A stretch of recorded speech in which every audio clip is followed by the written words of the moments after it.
Mateus, capítulo 10.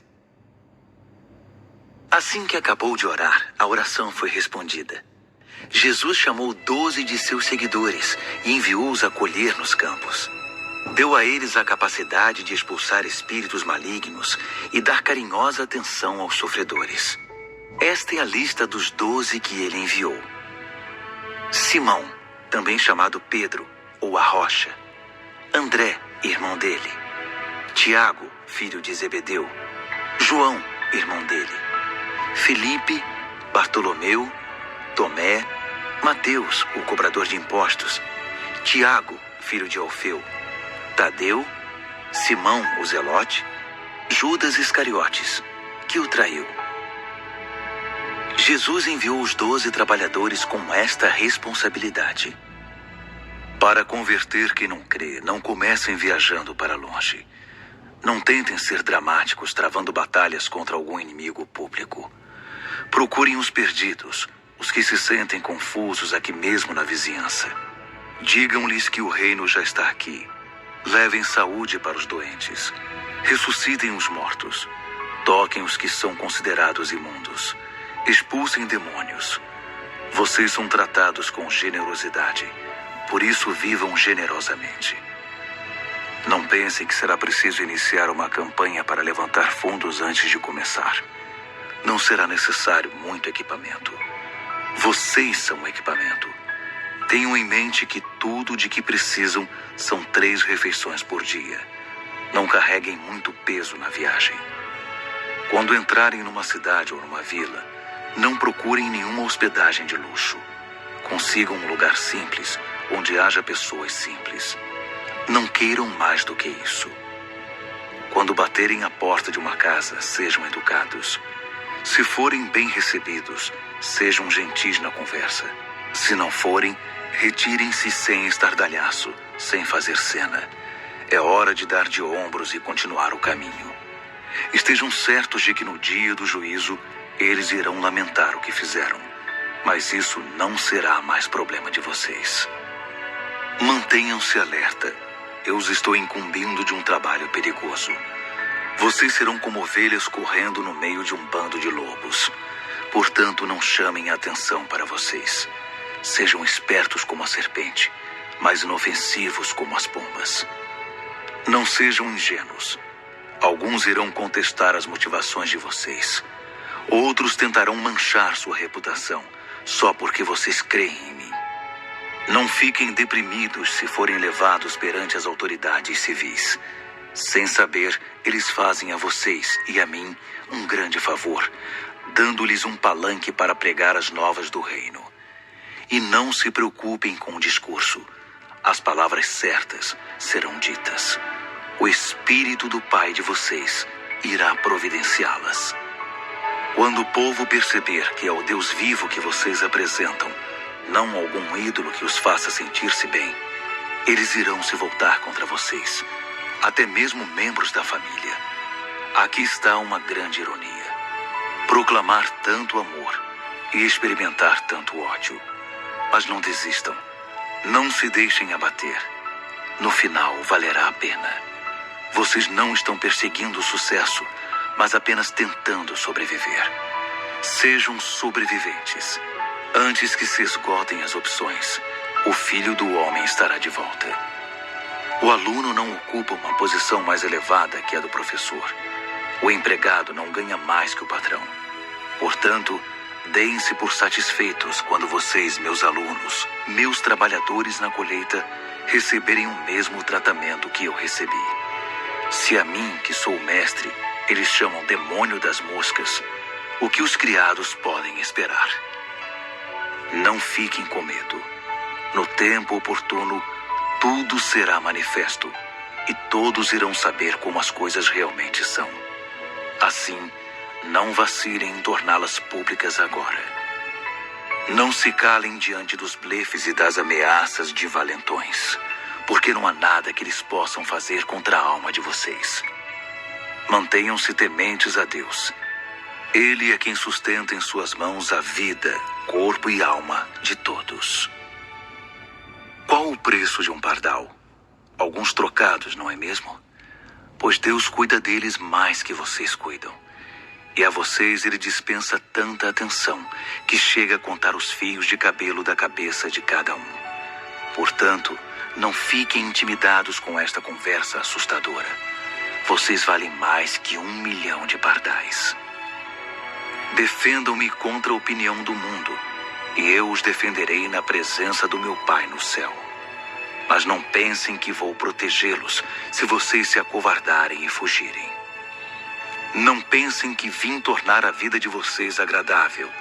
Vim para promover cisões, rupturas entre pai e filho, filha e mãe, nora e sogra.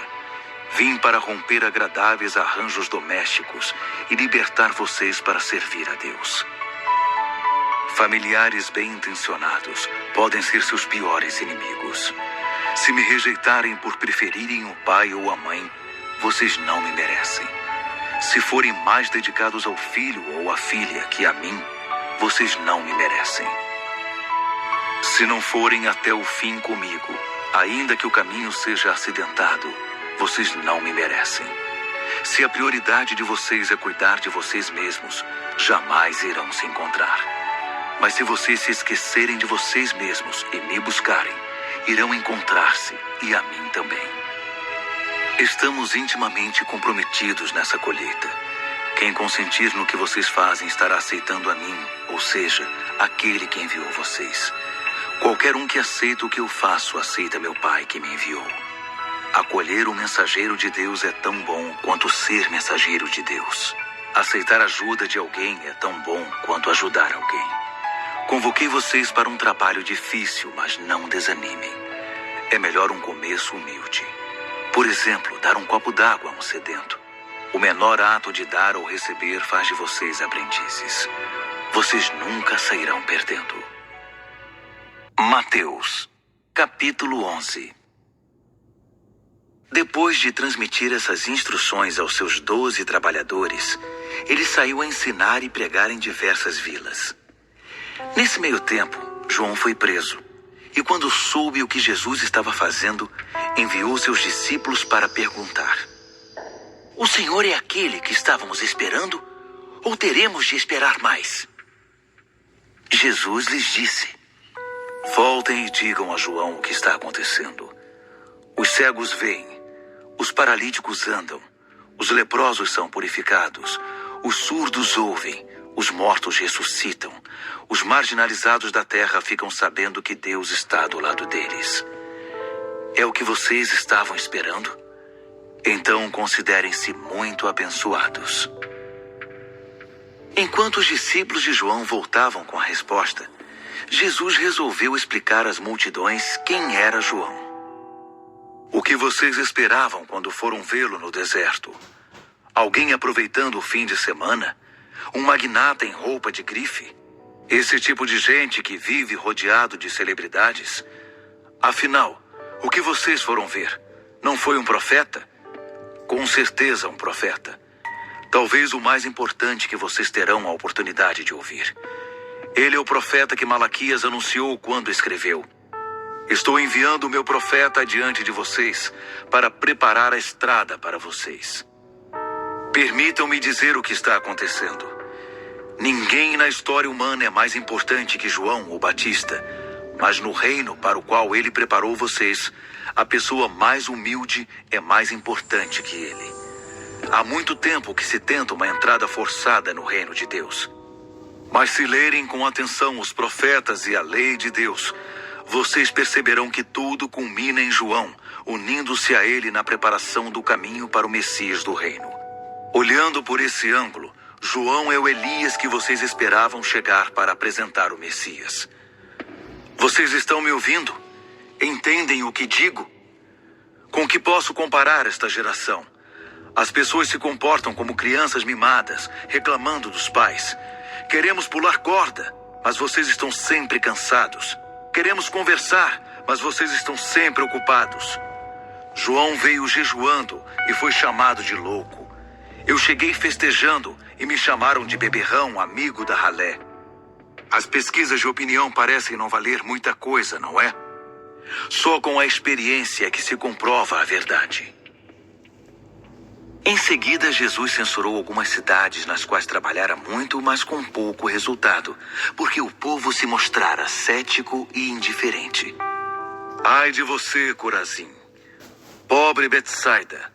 Se Tiro e Sidom tivessem visto metade dos milagres que vocês presenciaram, teriam caído de joelhos na mesma hora. No dia do juízo, elas vão se sair bem em comparação com vocês. E Cafarnaum, pomposos como pavões, vocês irão acabar no abismo. Se o povo de Sodoma tivesse tido as oportunidades que vocês tiveram, aquela cidade ainda estaria de pé. No dia do juízo, elas vão se sair bem em comparação com vocês. Inesperadamente, Jesus irrompeu numa oração. Obrigado, Pai, Senhor do céu e da terra. Escondeste teus caminhos dos eruditos e sabichões e os revelaste aos mais simples. Sim, Pai, esse é o teu modo de agir. Jesus retomou seu discurso, agora com ternura. Tudo o que tenho para fazer e dizer é incumbência do Pai. Essa é uma operação exclusiva de pai e filho, resultante da intimidade e do conhecimento que desfrutam um do outro. Ninguém conhece o filho como o pai o conhece, nem o pai como o filho o conhece. Mas não estou guardando isso para mim. Estou pronto a revelar todos os detalhes a qualquer um que deseje ouvir. Vocês estão cansados, enfastiados de religião? Venham a mim. Andem comigo e irão recuperar a vida. Vou ensiná-los a ter descanso verdadeiro. Caminhem e trabalhem comigo. Observem como eu faço. Aprendam os ritmos livres da graça. Não vou impor a vocês nada que seja muito pesado ou complicado demais. Sejam meus companheiros e aprenderão a viver com liberdade e leveza. Mateus, capítulo 12. Num sábado, Jesus e os discípulos atravessavam uma plantação de cereal famintos. Os discípulos descascaram algumas espigas e comeram. Alguns fariseus disseram a Jesus: seus discípulos estão quebrando as regras do sábado. Jesus reagiu: é mesmo? Vocês nunca leram o que Davi e seus companheiros fizeram quando estavam com fome? Ele entrou no santuário e comeu pão fresco do altar que ninguém podia comer, senão os sacerdotes. Também nunca leram na lei de Deus que os sacerdotes, cumprindo seus deveres no templo, quebravam as regras do sábado o tempo inteiro e não eram condenados por isso? Na lei do sábado há muito mais que religião. Se vocês tivessem a menor ideia do significado daquela passagem da Escritura que diz: desejo um coração sensível, não um ritual inflexível, vocês não seriam críticos de detalhes. O Filho do Homem não é escravo do sábado, é o Senhor dele. Depois de passar pela plantação, Jesus entrou na sinagoga. Estava ali um homem que tinha uma das mãos aleijada. Alguns dos presentes, com a intenção de acusar Jesus, perguntaram: é permitido curar no sábado? Ele respondeu: existe alguém aqui que, se encontrar no sábado um cordeiro seu caído numa ribanceira, não irá tirá-lo de lá? A bondade para com as pessoas é tão conforme a lei quanto a bondade para com os animais. Então ele disse ao homem: estenda a mão. Ele obedeceu e foi curado. Os fariseus saíram furiosos, discutindo como acabar com Jesus. Sabendo que corria perigo, Jesus deixou a sinagoga, mas um grupo o seguiu e ele curou todos eles. Aconselhou-os, entretanto, a manter as curas em segredo, de acordo com as orientações de Isaías. Observem bem meu servo, meu escolhido. Eu amo muito e tenho muita alegria nele. Meu espírito nele está. Ele decretará justiça às nações. Mas ele não gritará, não levantará a voz. Não haverá comoção nas ruas. Ele não desrespeitará os sentimentos de ninguém, nem o deixará de lado. Antes que você perceba, a justiça triunfará. O simples som do seu nome infundirá esperança, mesmo entre os que vivem longe e não creem. Logo depois, um pobre coitado, afligido por demônios, cego e surdo, foi trazido à presença dele. Jesus o curou, dando-lhe visão e audição. O povo que viu isso ficou impressionado. "Esse tem de ser o filho de Davi", diziam. Já os fariseus, quando souberam do acontecido, reagiram com ceticismo. "É magia negra", disseram.